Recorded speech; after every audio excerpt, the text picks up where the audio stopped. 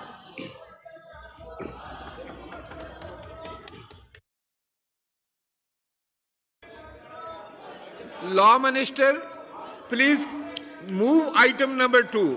जनाब speaker, I Senator Azam Nazir Tarid move that the bill to provide for certain practices and procedures of the Supreme Court, the Supreme Court Practice and Procedure Bill 2023 as passed by National Assembly and Senate and returned by the President be taken into consideration at once under Clause 2 of Article 75 of the Constitution of Islamic Republic of Pakistan.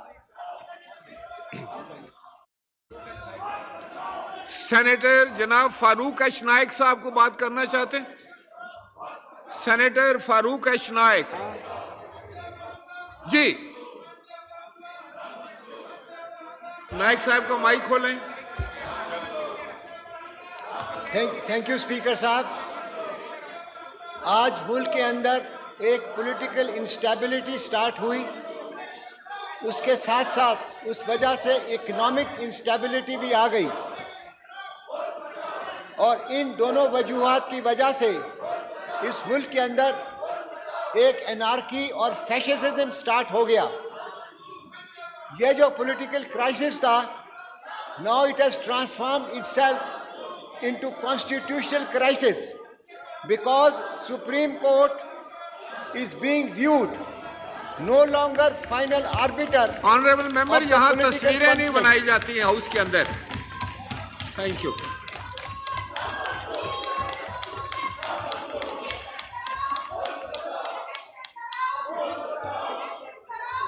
जी फारूक अशनाइक साहब। Sir, मैं आपसे अर्ज कर रहा था कि आज ये नजर आ रहा है कि supreme court is no more and no longer a final arbiter of the political conflict in Pakistan। ये जो बिल मूव हुआ है in the parliament, it is to fill a vacuum which has been created by the lack of action from the Supreme Court within। The bill has become a necessity for the dispensation of justice। Article 191 of the Constitution lays down that subject to the Constitution and law, the Supreme Court may make rules regulating the practice and procedure of the court. Thus rules framed or to be framed by the Supreme Court are subject to the law passed by the Parliament. Government, by virtue of Article 191, has bestowed with the power to make a law with regard to the practice and procedure of the Supreme Court. In 1980, sir, Supreme Court rules were framed when General Zaulak's martial law was in force. इन इस rules के नीचे खाली chief justice of Pakistan को ये इख्तियार दिया गया कि वो बेंचेस को कॉन्स्टिट्यूट कर सके। जितने भी ह्यूमन राइट्स के केसेस होते हैं आज, वो खाली सुप्रीम कोर्ट के जो चीफ जस्टिस हैं वो अपनी डिस्क्रेशन के अंदर आर्बिट्ररीली अपनी बेंचेस को कॉन्स्टिट्यूट करते हैं। From time to time from time to time bar associations, bar councils, United Nations special representatives on independence of judges and lawyers, and even from the Supreme Court within, by the Supreme Court judges. They've all expressed concern about the Chief Justice's arbitrary exercise of suo motu powers and denial of appeal of right to the aggrieved party.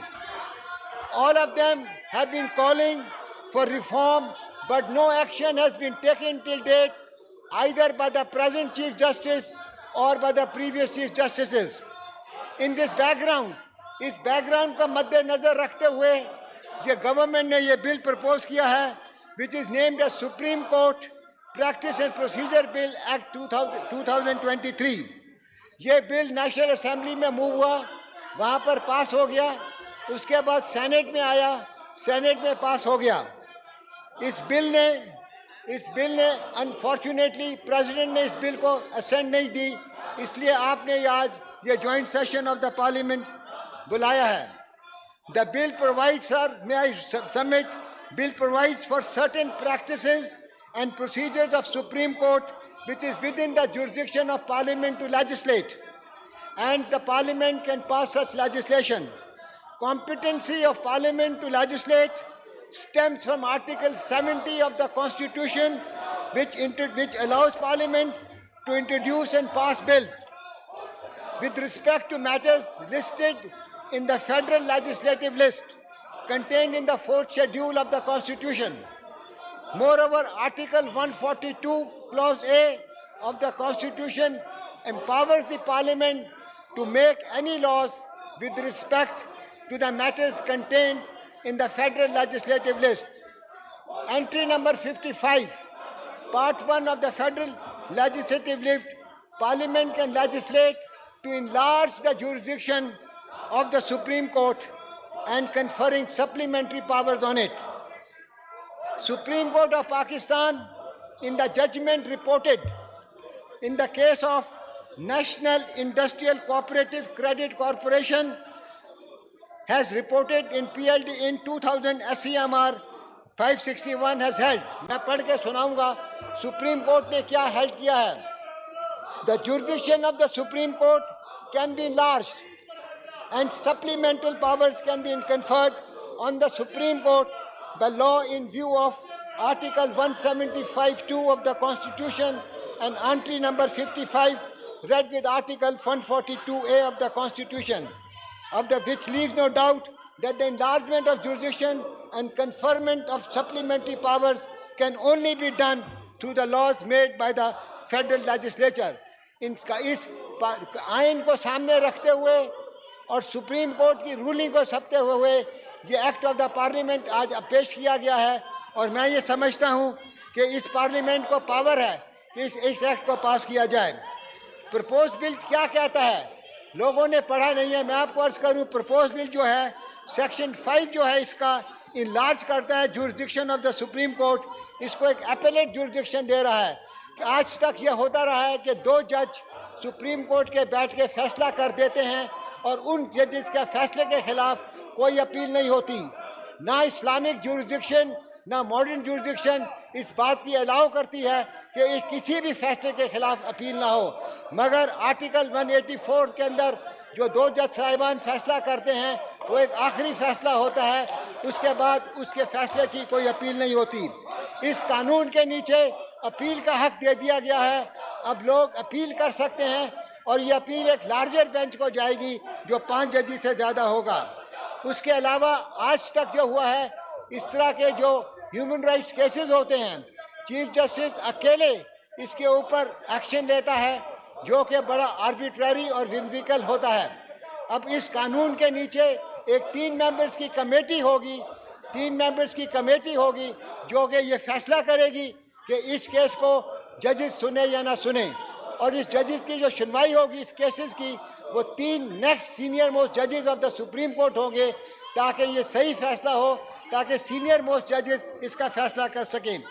सबसे ज़्यादा important चीज़ तो जो नई शिकें इसके अंदर डाली गई हैं, जो कि तमाम बार एसोसिएशन का, तमाम सुप्रीम कोर्ट के वकला का एक अरसे से डिमांड थी, मगर इसके ऊपर आज तक किसी ने ख्याल नहीं किया।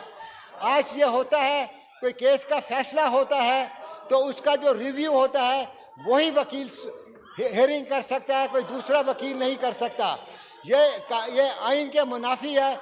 आइन हक देता है हर लिटिगेंट को कि to choose a lawyer of his own choice. अब इस कानून के नीचे ये शिक डाली गई है कि रिव्यू के अंदर जो लिटिगेंट है अपनी मर्जी का वकील कर सकता है और पर फोर्स उसको वही वकील नहीं करना पड़ेगा जो कि मेन केस के अंदर उसके आर्ग्यू किया है। उसके अलावा इसके अंदर क्या कहते हैं और जो शिक अच्छी दी गई है कि अपना इम्पोर्टेंट जो दी है, पहले ये था कि जो इम्पोर्टेंट अर्जेंट मैटर्स होते थे उसके अंदर दरख्वास्त दी जाती थी कि हमने इंटरिम रिलीफ लेना है। इसके अंदर सुप्रीम कोर्ट की रजिस्ट्री जो है एक एक महीने तक उन दरख्वास्तों को लेकर बैठी रहती थी। इसकी वजह से इंसाफ जो है नहीं हो रहा था, लोगों की हक तलाफी हो रही थी।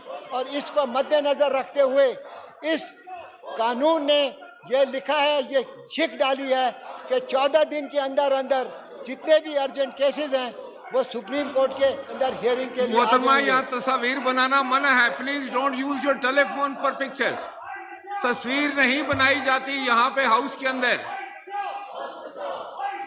आप तस्वीर नहीं बना सकते, आपको रोक दिया जाए। मैं ये समझता हूँ तस्वीर कि ना ये बनाएं। जो लोग नारे लगा रहे हैं उन्होंने इस एक्ट को नहीं पढ़ा। अगर उन्होंने इस एक्ट को पढ़ा होता तो आज ये नारे ना लगा रहे होते।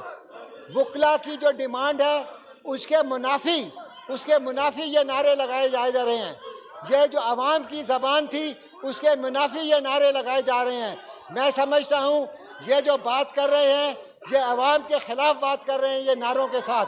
इनको चाहिए इस बिल का साथ दें और इस बिल को पास करने के अंदर हुकूमत का साथ दें, क्योंकि ये बिल जो है मैं समझता हूँ और हम ये साथ समझते हैं कि बिल जो है it will enhance the judicial independence, which is the cornerstone of the Constitution of Pakistan, by making suo motu powers not susceptible to the whims and arbitrary actions of the one man. And furthermore, it takes away external influences, if any, bearing on the Chief Justice of Pakistan in the exercise of this power. Bill, as a matter of fact, has filled the vacuum. It has taken away appearance of dictatorship of one man, and which Justice Mansoor Ali Shah has called imperial court run by one man. Keeping all this thing in mind, I will urge this House to pass this bill unanimously. Thank you, sir. Thank you. Thank you. Senator जनाब कामरान मुर्तज़ा साहब, senator Kamran Murtaza साहब। जी कामरान मुर्तज़ा साहब का mic खोलें। जी बिस्मिल्लाहिर्रहमानिर्रहीम। शुक्रिया जनाब speaker. मेरे वो बहन भाई जो शोर मचा रहे हैं, जो नारे लगा रहे हैं, मुझे यकीन है कि इनमें से किसी ने इस बिल को नहीं पढ़ा। सर, मैंने 40 साल तकरीबन प्रैक्टिस की है और 40 साल प्रैक्टिस में 30 साल बार पॉलिटिक्स की है और 30 साल बार प्रैक्टिस में हमारा ये मुतालबा रहा था कि ये सारी अमेंडमेंट आनी चाहिए, मगर वो अमेंडमेंट जो है वो अब आई हैं। इससे पहले एक दफ़ा आपके हाउस में मूव हुई पार्टली सर। जब उस वक्त ये अमेंडमेंट्स मूव किए हैं तो कॉन्स्टिट्यूशनल अमेंडमेंट की सूरत में मूव की थी और उस वक्त फ़रोग नसीम साहब वज़ीर थे, तहरीक इंसाफ की गवर्नमेंट थी और उन्होंने कहा कि ये अमेंडमेंट आप मूव कर रहे हैं, जजेस नाराज़ हो जाएंगे। तो ये मेरे बहन भाई, ये जो बैठे हुए हैं, ये जो कह रहे हैं कि अदलिया बचाओ, ये लग रहा है कि किसी शख्स को बचाओ, अदलिया को नहीं बचाओ, किसी लोगों को बचाओ। खुदा के वास्ते ये पढ़ लेते, एक दफ़ा पढ़ लें, ये उसके बाद नहीं कहेंगे कि अदलिया बचाओ। ये इससे अदलिया बच रही है, ना कि अदलिया बिगड़ रही है। सर,